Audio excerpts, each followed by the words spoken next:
പത്തനംതിട്ട തിരുവല്ല താലൂക്ക് തല അദാലത്തും വിജയം. തിരുവല്ല താലൂക്കിൽ നടന്ന കരുതലും കൈത്താങ്ങും അദാലത്തിൽ 78% പരാതികളും തീർപ്പാക്കി.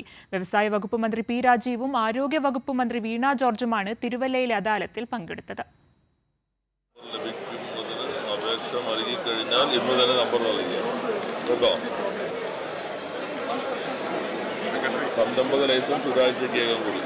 തിരുവല്ല പൊടിയാടി സ്വദേശി ലീലാമ്മയും കൈത്താങ് അദാലത്തിന് നന്ദി പറയുകയാണ്. ലീലാമ്മ സ്വന്തം വീട്ടിൽ കടമുറി പണിതിരുന്നു. സാങ്കേതിക കാരണങ്ങളാൽ കട പ്രവർത്തിക്കാൻ ലൈസൻസും കെട്ടിട നമ്പരും ലഭിച്ചില്ല.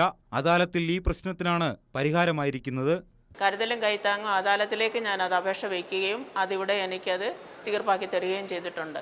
അദാലത്തുകൾ പുതിയ പാഠങ്ങൾ നൽകുന്നതായി മന്ത്രി പി രാജീവ്.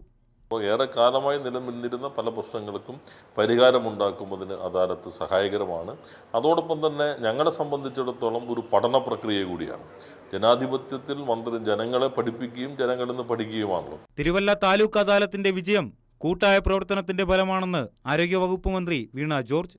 നമ്മൾ പരമാവധി അപേക്ഷകൾ ഇവിടെ പരിഗണിച്ചിട്ടുണ്ട്. അതിൽ പൂർണ്ണമായി പരിഹരിച്ച അപേക്ഷകൾ 29 അപേക്ഷകളാണ്.